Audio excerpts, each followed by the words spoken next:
Neutrality in the face of genocide is the same as being complicit.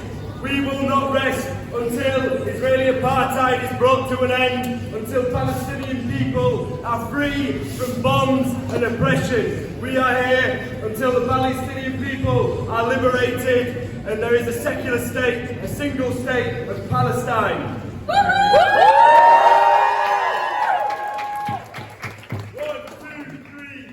Occupation no more! 5, 6, 7, 8. Israel is a terrorist state! 1, 2, 3, 4. Occupation no more! 5, 6, 7, 8. Israel is a terrorist state! Free, free! Palestine! Free, free! Palestine! Free, free! Palestine! Free, free! Palestine! From the river to the sea! Palestine will be free! From the river to the sea! Palestine will be free! From the river to the sea! Palestine will be free! From the river to the sea! Palestine will be free! Free, free! Palestine!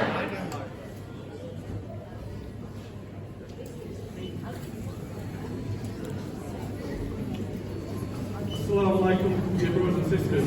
To begin with, I didn't think I'd be doing a speech in Cafe Nero, so I do apologise. I would like to begin by thanking you all for your time in attending yet another great student walkout. You're all aware of the current situation. It is now our obligation to continue raising our voices and making others aware that this conflict in Palestine is getting worse day after day. This is nothing new. Just remember, international laws say that efforts must be made to protect health workers and facilities, including both sides. You've seen what they've done to hospitals containing the injured and the wounded. So how can you say that this is an equal and fair conflict? Innocent people, innocent children are losing their parents. Families are seeing their entire lives be torn away. So how can you tell me that this is them defending their country? Not too long ago, you remember that Israel ordered a total blockade on Palestine, cutting off the water, cutting off the food and electricity for all 2.2 million residents. So how can you tell me that this is still a conflict? And it's not a complete violation of their human rights!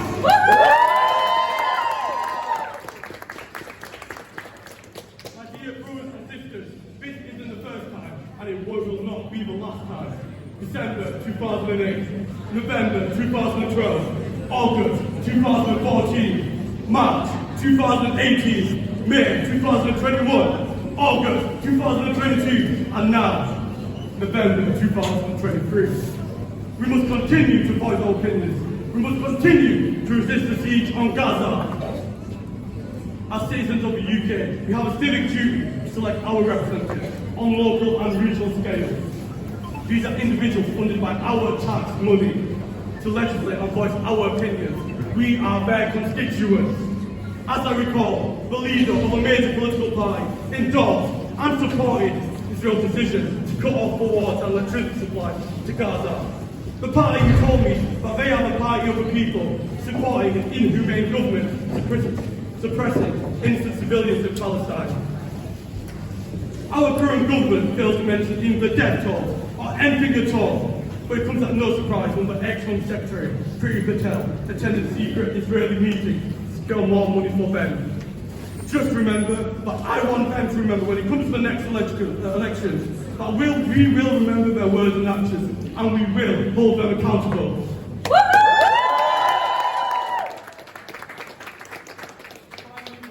On what we can do for those suffering in Palestine. We must continue to talk about the situation. We must continue to donate towards these causes, as this is an obligation for all of us. As little as it may be a pound. It will do so much more to a family without a roof over their heads. And this isn't spoken about enough, but we must also boycott companies who fund this apartheid regime. As much as we love fish fillet meals, just remember, McDonald's has announced they're donating thousands of meals for IDF. So hold on to your money and avoid giving it to the companies participating in the bloodshed of the Palestinians. Thank you.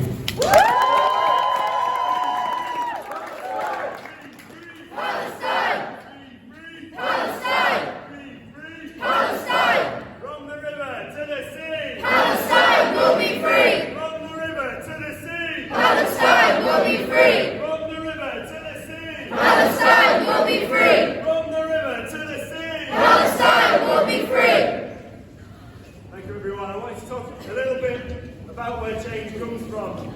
society and the progress that we've made so far. Since October the 7th has brought a sharpening of the conflict, we've seen massive, historic mobilisation for Palestine.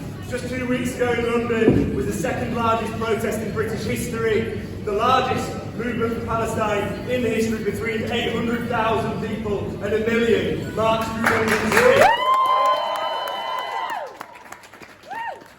And that national march was pulled together in a matter of weeks. The largest protest in British history, stopped the war in 2003, took months of organising. We have been able to mobilise those numbers in about half the time it took 20 years ago. And that speaks to the deep crises that we're facing in society right now. People are aware that they've got less money to spend. They're aware that the climate catastrophe is looming on the horizon. They're aware that transphobia, racism and sexism are on the rise. And these are fundamentally tied to the conflict in Palestine, because it is the same capitalist powers who prop up the Israeli state and use it as an attack dog in that region. That is the same capitalist powers that try and turn us against trans people, that try and stop any protest for climate change. We've seen how groups like Just Stop Oil are repressed by the police and the state. We've seen how they're attacked by the far right. And the far right are trying to build again on the back of this support from these complicit governments. And it is important that not only do we mobilise for Palestine every week, it's important that we stand up against the far right wherever they show their faces in society, whether it's in support of Israel, or whether it's on Sunday when they're here in Leeds to try and protest migrant hotels and attack refugees. So we should stand with groups like Stand Up to Racism in Park Square on Sunday against the far right too. And we will continue to mobilise in the streets and in our workplaces and in our Next Wednesday is the UN Day for Palestine, and Palestinian students who are trapped in Gaza under bombs, unable to leave their schools because of the attacks from the IDF, have called on students and people in workplaces across the world to stand with them next Wednesday. So join us at 1 o'clock on Parkinson Steps to stand once again with Palestine. And we call not only on the students, but on the academic staff, on the lecturers, on the support services that keep this campus running, to join us, to walk out and shut this campus down at 1 o'clock on Wednesday next week.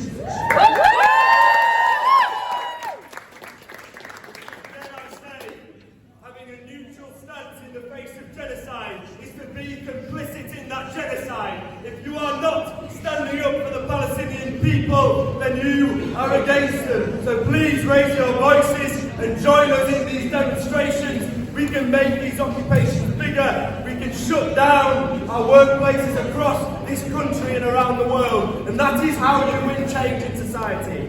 Change is not handed down to you on a silver platter by MPs sitting in Parliament. It is not handed to you by the House of Lords. It is fought for and won by the masses through collective action just like this. So keep building these movements. There is no reason why we can't have more than 1 million marching next week in London. There is no reason why we can't have unions marching with their banners held high for Palestine. So keep calling on people you know in your life, whether it's in a workplace or in these campuses, because we can build an action that can bring fundamental change in society. And it starts with support for Palestine, but it does not need to end there. There's a temporary ceasefire right now. We can win a permanent ceasefire. We can win an end to the occupation if we keep these actions going.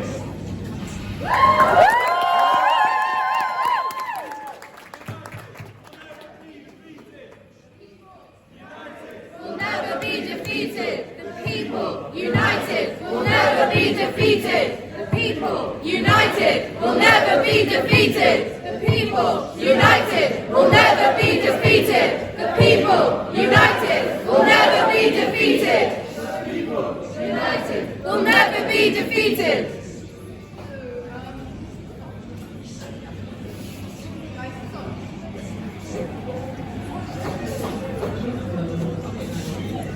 I just wanted to, this is from a few weeks ago, so I had to readjust numbers right now because they're alarmingly gone up.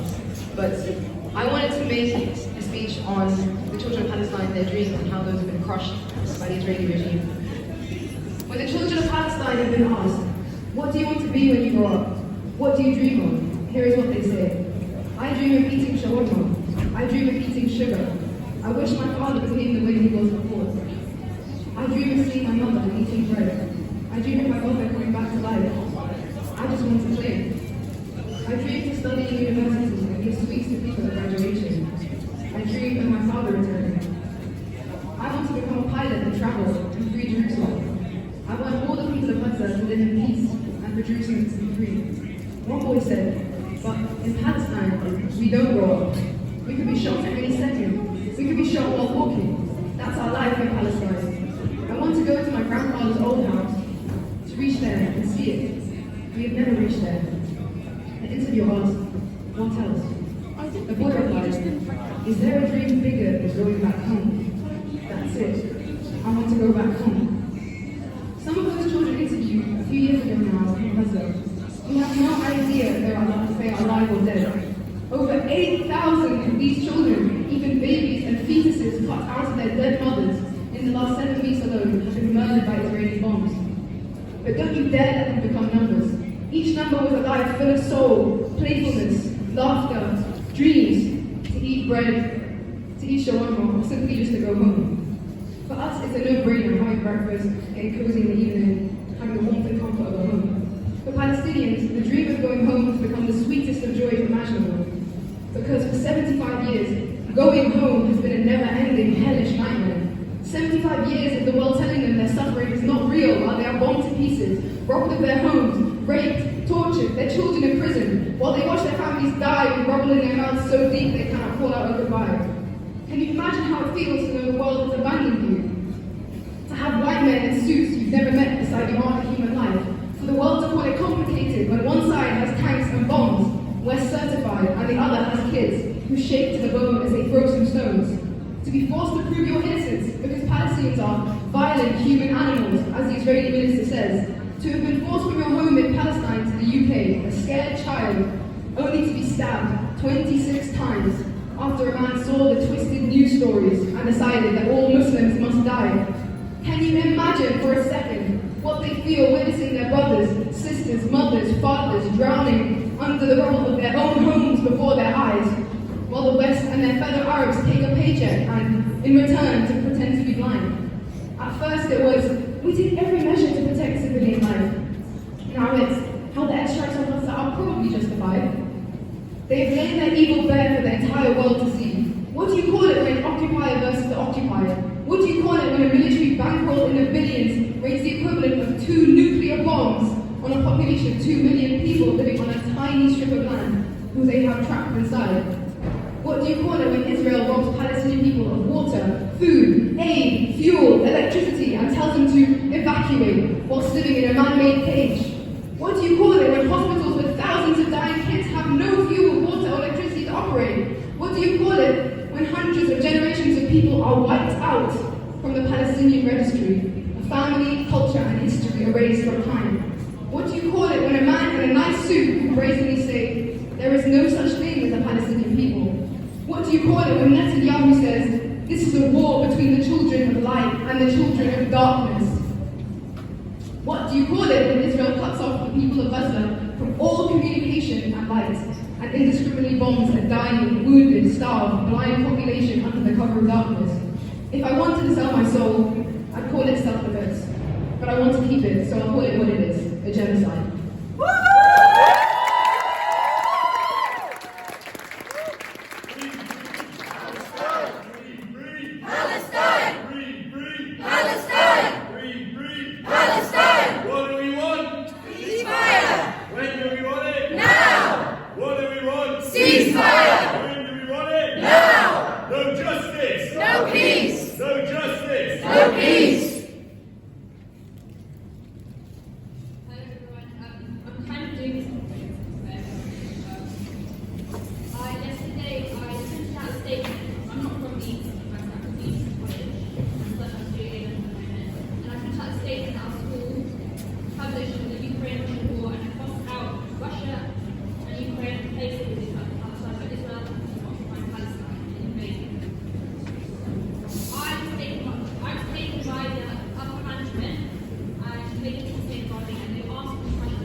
Hi everyone, my name is Amy. I'm from the Leeds Arts Communists and I am the International Marxist Tendency. So we've heard pretty eloquently from the previous speakers the horrors that innocent families are facing in Gaza. Families with no food, no water and no electricity. Of the doctors treating wounds with improvised equipment after the ruthless and continuous bombing of hospitals. And what has been the response of our elected representatives? Keir Starmer, supposed leader of the opposition, announced Labour's support of the Israeli state. How can an ex-human rights lawyer condone a programme that is so blatantly genocidal? This stance is unforgivable. It is a betrayal. There is no longer an opposition in this country, no longer a party that speaks for us. The abandonment of the Palestinian people has laid bare to us that Rishi Sunak, Keir Starmer, Joe Biden and the bourgeois politicians do not speak for us. They do not care about international law. These so-called world leaders are nothing but representatives of capital, who stand by while thousands are massacred in Gaza. Imperialist powers like the UK and the USA do not spare a thought for the lives of Palestinian children. They do not acknowledge this flagrant breaking of international law. They're far more invested in keeping Israel as an ally to further their own interests. Israel is an imperialist stronghold, an outpost in the Middle East from which these capitalists can take control of the vast oil reserves that lie beneath Palestine. We must be able to recognize the system of oppression when we see it, and stand against the ruling classes, both in Palestine and in our own country. Our ruling class, our government in the UK, holds responsibility for the continuation of this apartheid state. We cannot allow the continuation of this tragedy. History has shown time and time again that the oppressor will never act in support of the oppressed. Rights are not won through obedience, nor are they won through violent individual actions. They are won through the power of the organised masses. Imperialists rely on the working class to manufacture, load and ship their weapons. Protesters in Tacoma, Washington blocked alleged shipments of weapons intended for Israeli port. Belgian transport workers have refused to handle arms shipments destined for Israel. We are the only ones who can defend our freedom and our human rights. This can only be achieved together as an international revolutionary movement. We must act now, together, and with disobedience. Intifada until victory. From the sea to the river, Palestine will live forever. From the sea to the river, Palestine will live forever. Free, free, Palestine! free, free, Palestine! free, free, Palestine! free, free. Palestine!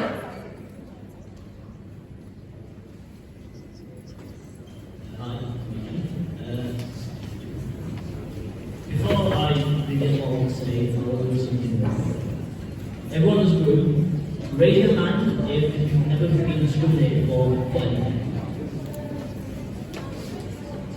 And keep your hand raised if you feel like you've got justice. You keep your hands up. None of us have experienced justice in our lives for anything. Yet, we're standing here today for the justice of the entire people who subjugated against me. When I look around me, I don't see students. I see fighters, inspired Palestinians. I see the hearts of warriors dedicated to bringing peace to a people that have long suffered for nearly 100 years. The biggest difference I see is Zionists and their cronies essentially trying to dispute the claim of genocide, saying, oh, the population has doubled in Gaza. Why do you think the population increases so much? The average age in Gaza is 18 years old. 55% of the population are under the age of 18. 65% are under the age of 24. And as we see 13,000, more than 13,000 dead, you know the average age of a dead person is in Gaza? 5 years old. Can you imagine that? Seeing your lifeless child in your arms. 1 second you're playing with them, you're watching cartoons on TV, and then they're dead. I saw a video of a father carrying his baby in pieces in shopping bags. When we come back from like Sainsbury's or Morrison's, we come back with groceries. They shouldn't have to carry their babies, daughters, sons in bags because they can't find old pieces of them. They shouldn't have to witness their fathers dying. They say this isn't genocide. When the Al-Ahli Arabic Hospital, when the last Christian hospitals was bombed, the only advisor for Netanyahu posted on Twitter, "We successfully destroyed a Hamas base." But when the world saw how disgusting they were, he took it back. He said, "Oh no, it was Hamas." But he got disproved very quickly. He's saying this isn't genocide. But Netanyahu himself called it Amalek. And you don't know what that is. In the Bible, it was said for Amalek to kill every single woman, children, man, and cattle. To wipe them out, leave no mercy, no survivor. And he quotes that saying it isn't genocide. When he's quoting a verse of the Bible to rid the Palestinians of the land that they lived in. When the Rebbe once said, we want to see, we know, as long as they are there, we do not want to see aid go in, we want bombs, and more bombs. We had one of the members in the Knesset, the Israeli parliament, even said there is no symmetry between an Israeli child and a Palestinian child. And the Palestinians brought it on themselves. One of Obama's former aides had even been harassing a falafel worker in New York. And you know what he said? 4,000 dead Palestinian children was not enough. When is it going to be enough? They're dehumanized for years and years. I know for all of us who are Arab, Muslim, South Asian, we face dehumanization in this country, haven't we? I remember when I was young, subjugated to racism, and I asked my dad, why does this happen? And then he told me that I accepted it. To be up in this country is to be told who you are, it's in the religion. And that's when I found out about Palestine. I was 10 years old. And he explained to me what had been happening to the Palestinians for 75 years. You know what 10-year-old me had to say? So it happens to all of us then. Can you imagine that? But here I have the privilege of living a relatively safe life. We all do. Palestinians don't have that. They don't have a military, they don't have a navy, they don't have an air force, they have no standing government. There's no way to defend themselves. But Israel is funded with $3.8 billion a year. Biden himself even said, if there were not Israel, America would have to invent an Israel to protect her interests in the region. It is the best $3 billion investment we've ever made, and their investment is built on the backbone and blood of children, of mothers. A mother is so beautiful, a mother, and her hands were stained with the blood of the child, and she said, I'm not going to wash it off, because how else can I sleep next to my child? The child was dead. She refused to wipe the blood off her hands when she didn't want to feel close to her kid. If you have a kid and that happened to you, if I was to have a kid that happened to me, I don't think I could stay sane. But they somehow have. They have strength I don't think any of us could ever muster. In fact, our strength that we have here to be and standing here is just a fraction of the strength that the Palestinians have had for their entire existence fighting against struggle. And as my brother said, power to make change. Not this government, not the governments of the West, not the fake, cowardly leaders of the Arab world. Us. We were the reason that we marched against South African apartheid to change them. And Nelson Mandela was freed from prison and took away from the South African government and made it a better place for his people. And he himself even said, and I'll end it off here with this, we cannot have full freedom without the freedom of Palestine. Thank you.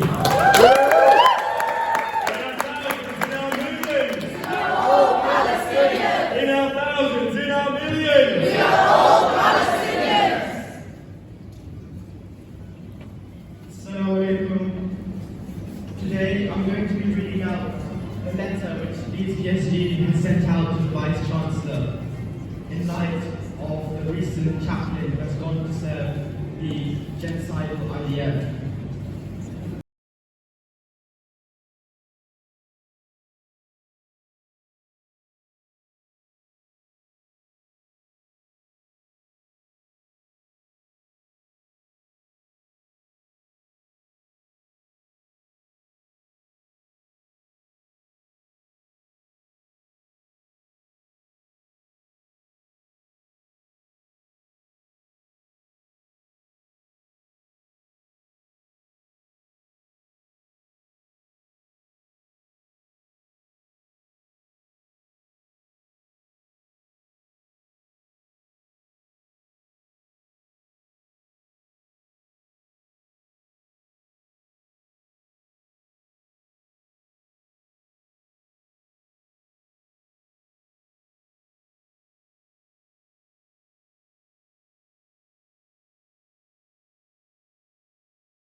Several international organizations have declared the IDF's recent intensification of ethnic cleansing to be in violation of international law. These war crimes include, but are not limited to, the cold-blooded targeting and destruction of civilian infrastructure, including 250 attacks on hospitals, which have been verified by the World Health Organization. This is one of 6 violations identified by the UN Security Council. And the use of the internationally banned white phosphorus in civilian areas, which is illegal under Protocol 3 of the Convention on Conventional Weapons. This is just scraping the surface of the blatant war crimes being committed by the IDF. Not only has this been described as a textbook case of genocide by senior UN official and international law expert Craig Bukeber, who has since resigned from his UN post in protest, but also by Holocaust survivor Dr. Gabor Mate, who has described the apartheid entity to be carrying out the longest ethnic cleansing operation in the 20th and 21st centuries. Such sentiments are contradictory to the principles of unbiased and inclusive support that are expected from a university chaplain.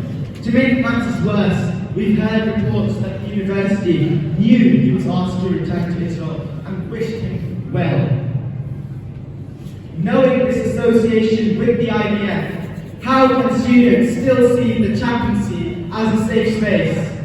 How can students and staff feel comfortable to approach the chaplaincy when they know that the university has employed someone associated with the genocidal IDF? All the more so because the said person has now gone to support the army that is carrying out genocidal atrocities. In fact, we have been approached by people saying they no longer feel safe on campus after hearing about the university authorization of the IDF associated chaplain. We hold the university accountable for allowing someone linked to the genocidal IDF to be near us and exposing us to the risk of hatred, Islamophobia and anti-Palestinianism, especially at a time when the British Prime Minister himself has incited hate towards pro-Palestinian activism. Woohoo! Shame! Shame! We hold the university accountable in its failure to fulfill its responsibility to protect Muslims, Arabs and pro-Palestinian activists on campus.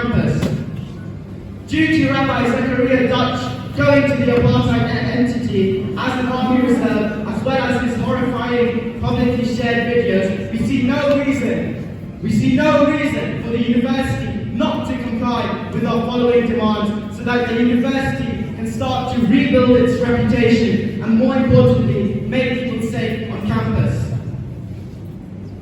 1. Cutting off ties. Due to its association with the genocidal IDF, we demand that the university to cut ties Dutch and to permanently ban him from our campus. We also demand the cutting of ties with the organisation, the University Jewish Chaplaincy, that recommended him, as this has clearly been a gross violation of trust. We demand a transparent screening policy. We demand that the university implements a transparent screening policy, whether it is hiring directly or when people are contracted through a third-party organisation. As anyone with any sort of link to the IDF should not be allowed on our campus, as this is a serious safety risk for Arabs, Muslims and pro-Palestine activists, making them unacceptably vulnerable on campus. And third, we demand an apology from yourself and the university for subjecting the pro-Palestine activists, Arab and Muslim student community to this risk, as well as a public statement on solidarity with those who feel marginalised by actions. IDF, off our campus! IDF! Off our campus! IDF! Off our campus! IDF! Off our campus! Apartheid apologists, off our campus! Apartheid apologists! Off our campus! IDF! Off our campus! IDF! Off our campus! Apartheid apologists! Off our campus! Apartheid apologists! Off our campus! IDF! Off our campus! Free! Palestine! Free! Palestine! From the river to the sea! Palestine will be free!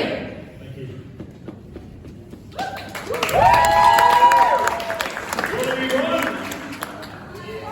When do we want it? Now! What do we want? Ceasefire! When do we want it? Now!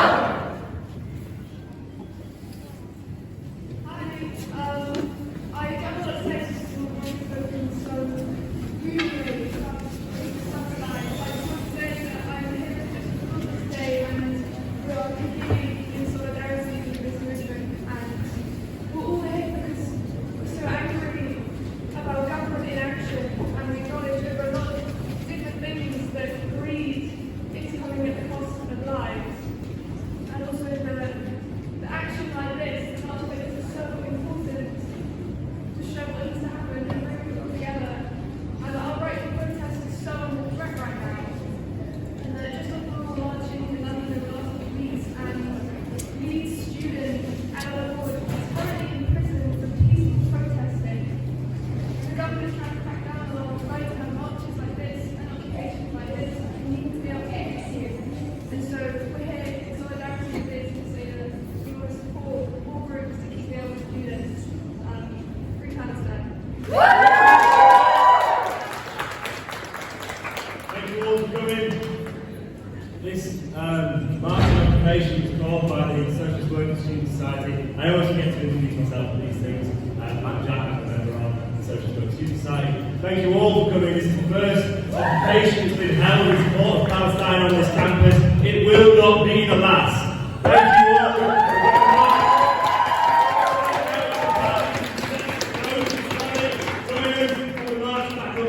Thank you all for coming.